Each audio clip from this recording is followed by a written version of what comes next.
Si j'ouvre le dictionnaire sous vin, bah, les gens sont assez d'accord, c'est boisson issue de la fermentation du jus de raisin. Point. Le comptoir, hors série, le vin naturel suisse. Des moutons, des ânes, quelques vaches et 4 hectares et demi de vignes, Ofaya Farm est plus qu'un simple domaine viticole. C'est sur les hauteurs de Comté, dans le village d'Avant, que mon invité du jour a fait le choix de la diversification et prône le droit au désordre. C'est bien. Salut Léona. Salut. Merci d'être avec nous. Enfin, Mais- pour le coup, c'est moi qui me déplace, mais Ouais. ça me fait plaisir. C'est cool que tu sois venu. C'est une période un peu tendue. J'ai pas choisi le meilleur moment pour faire des petits podcasts avec les vignerons, mais c'est chouette d'être C'est ça. ici, à Avant. Alors ouais, cette année c'est un peu chaotique. Alors cette année on est rappelé à notre travail et puis on peut pas vraiment s'arrêter. Ofaya Farm, comme je le disais un petit peu en préambule, c'est pas seulement un domaine viticole, c'est une ferme en fait. Est-ce que tu peux nous en parler un petit peu? Oui, comme dit le nom, Ofaya, Ofei. Moi je suis pas d'origine valaisanne, alors je prononce pas bien les mots en patois. Mais Ofei, ça veut dire chez les moutons. La ferme chez les moutons, parce que c'était mon premier animal de rente que j'avais choisi pour lancer ma ferme au début. Maintenant, c'est devenu même une vraie ferme qui était déjà existante côté de mon mari.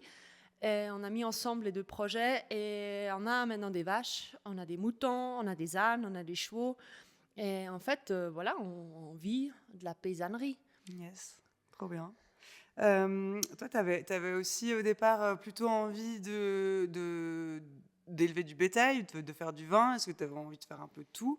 Est-ce que la diversification chez toi, c'était un choix ou... Oui, alors c'est un choix, dans le sens que je trouve que la viticulture, le vin doit redevenir un peu sale. Ça doit retourner un petit peu dans la terre et puis il faut que le paysan le vigneron paysan, il redevient un peu réalité parce que je trouve ces vignerons qui se baladent en Mercedes et puis qui vont livrer et manger dans des restos étoilés, je pense que c'est pas la réalité du vigneron. Il faut qu'on retrouve aussi l'origine de nos engrais qu'on met dans les vignes et voilà. Et notre bronzage, il ne faut pas qu'il date des vacances, il faut qu'il date des heures passées à la vigne. Ouais, alors cette année, c'est peut-être un peu raté, mais quoi que tu as bonne mine. Et du coup, tu as fait des études d'œnologie et travaillé dans des domaines conventionnels avant ça un petit peu, enfin conventionnels entre guillemets. Oui. Alors pour moi j'ai appris le métier du vin par un apprentissage de la viticulture, un CFC de caviste.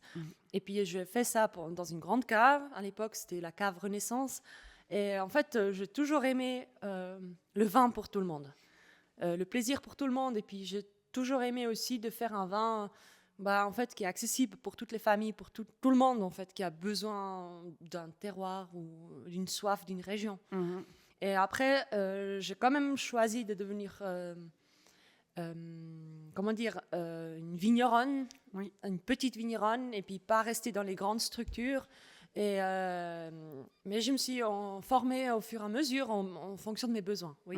Donc, tu as fait de l'œnologie classique au départ, comme pas mal de personnes qui sont passées dans ce podcast depuis le début d'ailleurs. Oui, alors j'ai pas fini j'ai pas fait un bachelor en œnologie ou quelque chose comme ça. J'ai fait le brevet de caviste. Je n'ai pas tout à fait fini parce que je suis vraiment...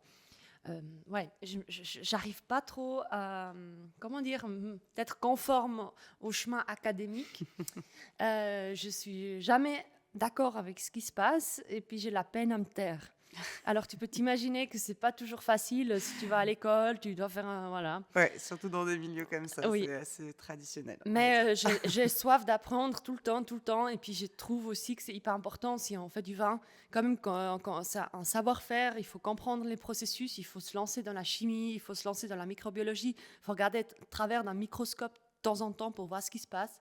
C'est pas comme un vidéo YouTube, tu te lances, tu te dis je vais faire du vin. C'est quand même une denrée alimentaire de laquelle il faut qu'on prenne soin. Ouais. Et du coup, quand tu as commencé à t'intéresser au vin, tu t'intéressais déjà au vin naturel parce que ce que tu me disais tout à l'heure, un petit peu que pour toi, le vin, ça doit rester quelque chose d'accessible. Mais c'était quoi tes premières approches du vin? Alors, je viens pas d'une région viticole. Alors, j'ai découvert le vin à travers ces vignes valaisannes traditionnelles. Et puis voilà, j'ai mis en question déjà l'apprentissage. Pourquoi il faudrait qu'on passe l'herbicide? Je comprenais pas.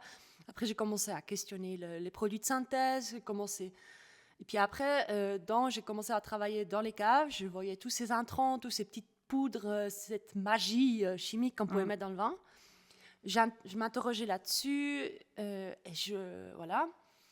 Et puis, c'était en 2018, non, c'était même avant, en 2016 que j'avais une vigne. Je travaillais ça à côté de mon travail du quotidien. C'était la vigne de la famille de mon ex-mari. Et puis, je la travaillais en bio. Je donnais tout mon cœur là-dedans pour voir si je pourrais réussir aussi, moi, de travailler une vigne. Je venais d'être maman. J'étais tout le temps dans la vigne. Et je me suis dit, je vais faire un vin que je ne mets pas de soufre, je ne mets pas de levure. Je vais faire un Cabernet Sauvignon sans rien.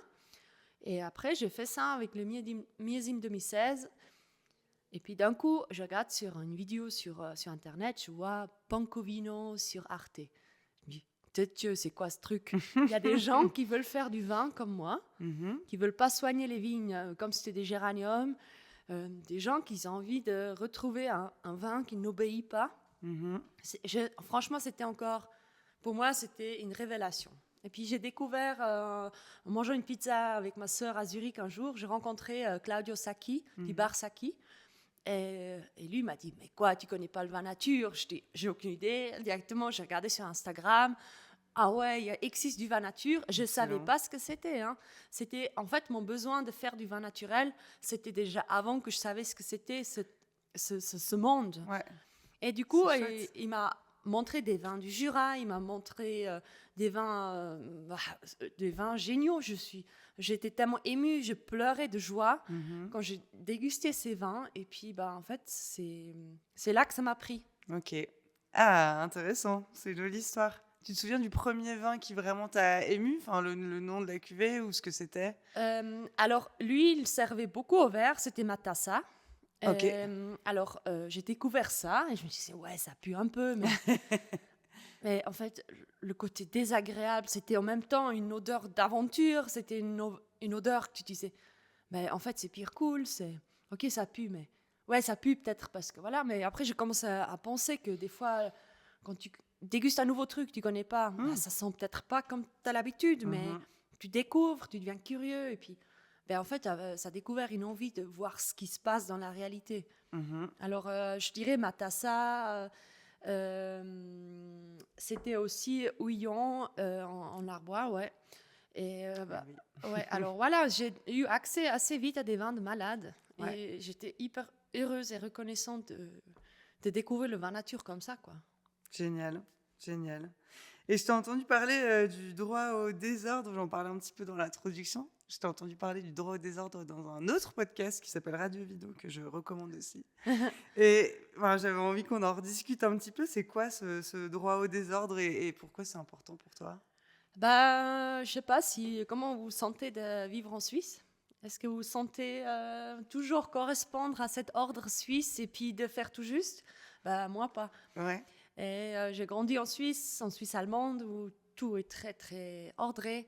Tout est très... En fait, l'exigence, elle est omniprésente. Et puis, je trouve il faut qu'on commence à foutre le bordel. Il faut... déjà, les gamins, il faut qu'ils peuvent faire du bruit. Il faut qu'ils puissent ne pas obéir tout le temps. Les vignes, tant pis s'ils ne sont pas cisaillés. Tant pis si l'herbe, elle dépasse un petit peu. Et aussi, cette nature qu'on doit à nouveau... on ne doit pas faire des jardins dans les vignes, dans le sens comme ça doit être ordré, désherbé, nickel. C'est un espace naturel, c'est comme une forêt. Puis les monocultures, en fait, en général, c'est pas forcément l'idéal pour la biodiversité, non? C'est ça. Alors oui, il faut veiller sur le désordre naturel, parce que nous sommes devenus acteurs là-dedans. Ça veut dire si on laisse la nature décider ce qu'elle fait, à cause de nous, elle va plus faire tout juste. Il y a des plantes envahissantes qui vont prendre la tête au-dessus et tout ça. Alors, il faut qu'on fasse attention. Ça veut dire, le désordre, il doit quand même être sous un certain contrôle. Les vergerettes annuelles, il faut qu'on les arrache. Il faut qu'on favorise la biodiversité qu'on veut avoir dans un certain milieu. Les orties, c'est super, mais les orties dans les vignes, c'est la cata. Ok. Il faut qu'en fait, on trouve un équilibre à nouveau. Après, ça passe vraiment par, une fois laisser pousser, voir ce qui se passe et réagir après. Ok. La même chose, je trouve aussi pour les animaux. Il faut que les domaines viticoles, ils devraient avoir à nouveau accès à la fumure d'un paysan. Il faut qu'on se fait à nouveau chier, amener de la merde dans les vignes. Ouais, ok. Et puis il y a aussi ce truc, j'imagine, qui a un peu trait au vin naturel aussi, en fait, dans le désordre. Le vin naturel, c'est pas du vin de désordre, mais c'est un vin qui est beaucoup plus libre, en fait, en général, non? Il y a ça aussi, ou dans ta philosophie, ou c'est uniquement lié plutôt au côté viticulture? Non, c'est aussi ça. Après, je dirais que l'ordre, ça s'achète aussi. Hein. Le désordre, c'est aussi parce que tu fais avec ce que tu as.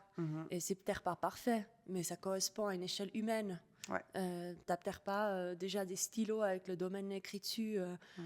On s'en fout royalement. Parce qu'il faut que ce qui est dans la bouteille donne envie d'ouvrir une deuxième bouteille. Il faut que ce soit des vins de plaisir. Il faut que ce soit des vins de soif. Et puis, en fait, le plus joli désordre au monde, c'est quand on est autour d'une table avec les copains. On a quelques bouteilles ouvertes, déjà quelques-unes dans la tête. Et puis, on est un peu ivre de la vie, du vin. Et c'est ça le plus joli désordre. Quand les pensées ils vont de tous les sens, les discussions ils sont bruyantes, les gamins ils font n'importe quoi. Il y a quelque chose au milieu de la table. Et en fait, tout ce désordre qu'on doit faire à la vigne, à la cave, on ne doit pas toujours tout contrôler. Ça amène aussi à une table vivante. Et puis, c'est ça qui est trop beau. Ça, c'est génial. Trop bien. Ça donne envie de goûter quelque chose, non? Oui, quand même. Hein. On goûte ta cuvée Sprots. Oui, c'est notre pet nat. C'est ton pet nat, ouais, trop bien. Est-ce que tu peux juste nous la présenter rapidement? Qu'est-ce que c'est comme cépage, tout ça? Alors, le Sprott, c'est déjà le Sprott, ça veut dire une giclée en suisse allemand. Je voulais pas faire un pet nat haut de gamme. Je voulais faire un pet nat pas trop cher, qui est tout simple, qui a pas d'intron dedans. Ça veut dire qu'il y a 0,0 soufre. Le pet nat, c'est un super moyen de voir ce qui se passe au niveau microbiologique aussi. Ah ouais? Parce que, en fait, vu que le vin est un peu protégé, qui est sous pression, tu peux aussi prendre des risques de ne pas mettre de soufre. Ok. Et pour nous, on a commencé à le faire en 2021. Non, déjà avant, on a fait, mais ça ne s'appelait pas Sprott. Mais le Petna, c'est toujours un truc que j'ai beaucoup aimé faire. Et puis, en fait, c'est une dôle blanche, comme on connaît en Valais. C'est du pinot noir pressé directement. Il y a toujours aussi un peu de gamay, mais ça j'ajoute un peu après, quand on re-remplit les bouteilles après le dégorgeage. Ok. C'est du pinot pressé direct. Je mets en chambre froide les mous pour précipiter en amont, pour être un peu plus sous contrôle, parce qu'une fois que ça fermente, il faut vite mettre en bouteille. Ouais. Parce que je fais une prise de mousse vraiment naturelle.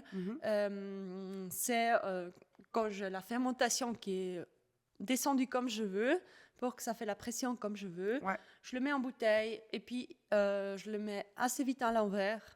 Et puis, c'est tout. Je ne fais pas du tournage de bouteilles, un truc compliqué. Et puis après, une fois qu'il fait très froid au début d'hiver, souvent, il fait une fois très froid au mois de novembre chez nous, début décembre.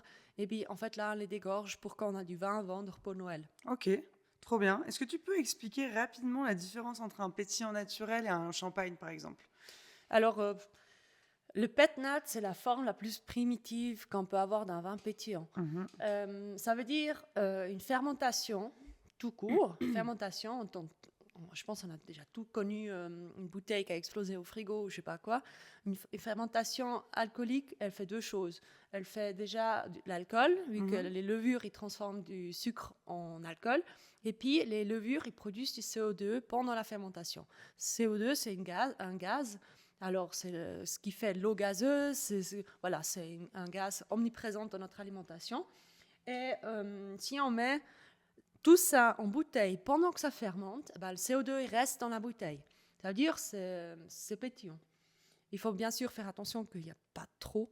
Parce que sinon, quand tu ouvres la bouteille, ce qui est déjà arrivé à tous les gens qui aiment beaucoup boire des pet-nat, en fait, ça te pète à la gueule. Et ça gicle de tous les côtés. Après, le champagne, c'est un peu différent. Le champagne, il y a un vin de base qui est toujours composé de différents millésimes, qui différents réserves aussi, une partie de réserve, ça veut dire du vieux millésime, un vin de l'année.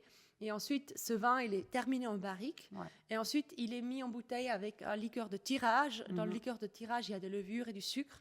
Et ensuite, c'est le même procédé comme dans le pet-nat. En fait, au lieu qu'on se lance dans une aventure, on a tout sous contrôle, plus ou moins. Alors maintenant, il y a des procédés mécaniques et industriels pour que la bouteille est tournée pendant la fermentation.